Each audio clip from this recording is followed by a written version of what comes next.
Social Zoom Factor, episode 268. Driving results in business these days takes something special.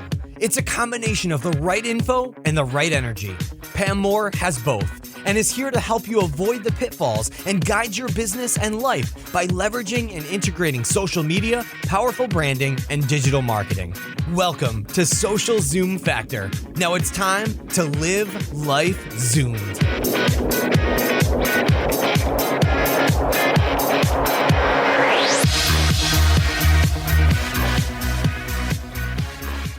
Hey there, Zoomers, and welcome to Social Zoom Factor. This is your host, Pam Moore. I am so excited for today's episode because we are going to be doing a deep dive into the power of the buyer persona and audience marketing. Now, make sure the first thing you do is go download my brand new and free buyer persona worksheet. Simply go to the marketingnuts.com/Zoom buyer. That's themarketingnuts.com/Zoom buyer. Now, we also have a 5-day buyer persona boot camp, and I'll be talking more about that later. You can go check that out at themarketingnuts.com/Zoom boot camp. By the end of today's episode, you are going to understand clearly what is a buyer persona and why you need one. Now, you may have heard this referred to as a customer avatar. We'll also be talking about what is audience marketing and what is an audience first marketing strategy. Why do you need an audience first marketing approach to your marketing if you want to compete in today's noisy digital world? We'll be talking about why buyer personas are a requirement for any market, industry, an organization, big or small, who wants to truly be relevant with their audience to get more of the right leads, the right customers, and grow your business, leveraging digital, social, content, and branding. Did you know that 90% of the data in the world today was created in the last 2 years? How much data did you contribute to the digital world today? As of 2020, every human being generates on average 1.7 megabytes of data per second. Our audiences are simply overwhelmed with information, with media, with ads, and noise online. So if we want to stand out from this crowd of mundane, this digital sea of noise, we need to be relevant. We need to be relevant with the right customers because relevancy is what builds trust. And the only way that we can be relevant is to know who our customer is. And this is the power of an audience first marketing strategy. So what is audience marketing in a nutshell? It is an intentional alignment of your marketing messages, content, and focus to the needs of your audience. It basically shifts the focus from you to them. So when you're developing your content strategy or your social media content plan, instead of first thinking about all the things that you want to promote, you are instead thinking as a top priority, how can you serve the needs of your audience, of your ideal and dream customer? So an audience first marketing strategy in a nutshell simply means that we're prioritizing our audience as the number one priority when we are developing our marketing strategies, our tactics, and all of those detailed plans that we want to execute. I know this may sound incredibly overwhelming. It may seem frustrating, like you'll never be able to get it done, but trust me, you can. There are 3 simple steps that you need to take for audience marketing success. Number 1, do your research.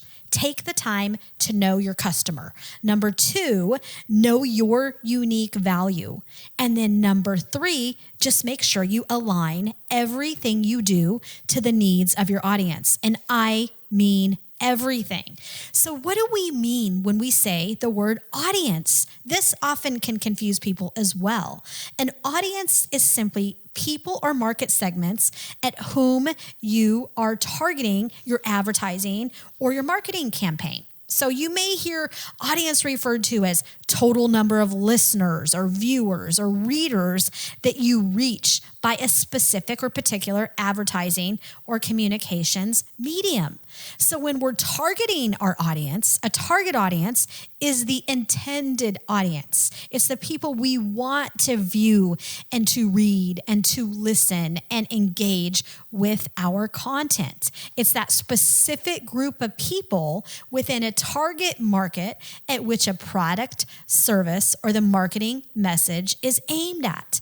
And the more that we can target our content so it is relevant to the right audiences, the better return on investment that you are going to get on all of your marketing, on every single piece of content that you create. And this is because most marketers, unfortunately, aren't taking the time to really know their audience and serve their audience. They're just throwing that digital and social content at those virtual walls, hoping it sticks and somebody comes along and slops it up.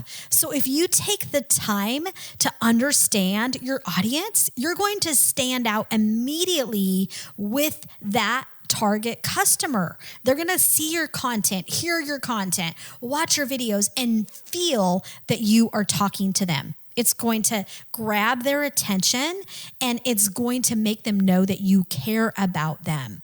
So for an audience first marketing strategy, you need to know who your audience is.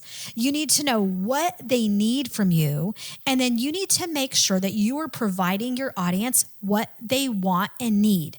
And you do that before you do anything else. This is why audience marketing helps you humanize your brand, because you are connecting with your audience in a unique and relevant way. And this increases the ROI on all of your marketing. But here's the tricky part, and this is what I'm helping you with today. You can't do audience marketing without knowing your customer. And one of the most simple ways to start is by getting laser focused on your buyers. So this is why we start with a buyer persona. Now, a buyer persona, what is it? It's a semi-fictional, generalized representation of your ideal customer that's based on market research and real data. Okay. It helps you understand the customer that you want to attract and be able to relate to them as human beings. So it helps you really understand who that customer is so that you make sure all of your efforts with marketing are aligned to your top priority business goals. And it also helps you align your sales process to the buyer's journey, making that customer experience as amazing as it can possibly be. It's also a key input that you can utilize to facilitate those discussions that you need to have with internal teams and stakeholders and executives and sales teams, because when you're all focused together on the needs of the right target customers, your everything just works out better. And this is one of the best ways that you can drive an integrated marketing and sales program. Buyer personas help get all of your key stakeholders and team members to internalize and understand your target customer. This means sales and marketing and service and HR and recruiting, and the list goes on.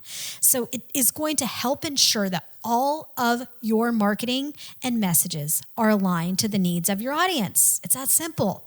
And it will help drive your content strategy, streamlining all of your content creation, helping you prioritize what content, social and digital channels you should be using for the highest return on your investment. And it will provide a foundation for scalable and efficient content production and distribution. So when it comes to buyer personas, one of the next questions I get is, okay, how much data do I need to have? Pam, I don't have a ton of money or time to go do a ton of research. Now, in future episodes, I'm going to be covering many different facets of audience marketing and buyer personas. So make sure you tune into this whole series. And I will be digging in on research to help you with some ways, regardless of your budget, that you can be successful. But don't try to boil the ocean. Instead, focus on the backyard pond. You probably know a lot about your top 3 ideal customers more than you think you do. So the more detail, the better. But I don't want you to slow down the process because you're trying to be everything to everybody. Instead, it's more important that you are something to somebody. And this is where a combination of demographic, geographic, and psychographic data elements are going to come into play.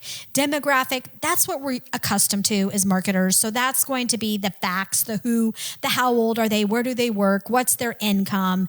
Geographic is pretty simple. That's where are they? Where are they located? Where do they live?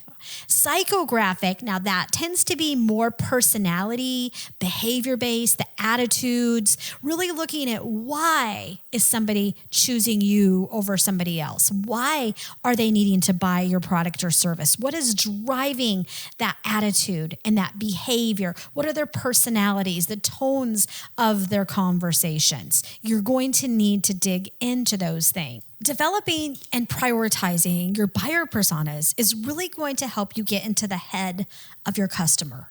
Really try to understand the DNA of not just how old are they and where do they live, where do they work. We want to know all those things, but what are they doing for fun? What's their lifestyle? Where do they hang out when they're not at work? Where do they hang out online? What conversations are they having? Are they talking with your partners, with your competition? What is the lingo and the tone of those conversations that they're having with other people? And what can you learn from that? And most importantly, what are their pain points? Like, why do they need your product or service? What's keeping them up at night? And why do they experience that pain that requires them to need your product? What is the financial, the emotional, the life impact of that pain? How bad is it? And what happens if they don't get your help? Are they going to go somewhere else? What are the alternative products, services, and solutions that they have to solve that problem? What if they avoid solving that problem altogether? Will they find a solution or reduce that pain themselves if you don't help them? You need to think about those things because your goal is to make sure that they know that you're the one that's there to help them. You're the one that can help them feel better or feel inspired, be empowered. Maybe you want to solve problems that they have in business or in life. You want to give them relief, improve efficiencies, maybe help them live longer, grow their business, increase return on investment, simplify their business or their life. I don't know what your products or services are, but you do. And you just need to make sure that you get in the head of your customer and that you can inspire and empower them in the most efficient way possible. Your digital, your content, your social media strategy should have a foundation of serving your audience. That is how you are going to be successful. If you have been at this for a number of months and years and you are just about ready to pull your hair out, we're seeing a lot of companies in this space and you think you've tried everything. You've went the route of utilizing all the social networks. You've created what you think is a powerful content strategy. You've tried Facebook and LinkedIn ads, but nothing is converting the business you know you should be achieving and earning. It could be that you're not speaking to the right customers or you're not speaking to them in a language that they understand, in a way that is relevant to them. And that is why the buyer persona is such a perfect place to start because it helps you get in the head of your dream customer. And like I always say, you can never go wrong by investing in communities and the human beings within them. I am so excited for you to take your first step to develop your buyer personas so that you can start growing your business and leveraging digital and social and online marketing more efficiently with your own prioritized buyer personas. Your first step, go download that free buyer persona worksheet at themarketingnuts.com/Zoom buyer. And if you are feeling overwhelmed and you know you need to create your buyer personas, which you do, and you just are overwhelmed with where to start and how to prioritize them, maybe you don't know how to do the research and what's the data that really matters, I have all of your answers and more in my brand new 5-day buyer persona bootcamp. And that is exactly why I created my 5-day buyer persona bootcamp, because in 5 days, in less than an hour a day, you will nail your top buyer personas. Not only will I give you a foundational understanding of audience marketing and buyer personas 101, I will help you learn how to get to know your customer better and what are those key elements that you really need to know. I'll teach you how to create your buyer personas, how to refine and prioritize your buyer personas based on also that dream customer profile that you want to attract. I'll help you put all of that in a simple box. And then I'll teach you how to use your buyer personas in the real world. So go check it out at themarketingnuts.com/Zoom bootcamp. And that is my 5-day buyer persona bootcamp. Remember, when you inspire your audiences to connect with you with the goal of helping them achieve their goals, you achieve your goals by default. Inspire, connect, achieve. I wish you the greatest success. That's a wrap. If you're ready to Zoom your business and Zoom your life, then don't let the end of this episode be the end of your journey. Visit socialzoomfactor.com/Zoom for incredible free resources and guides. And be sure to join the Social Zoom Factor mailing list so you never miss an episode. We'll see you next time on Social Zoom Factor.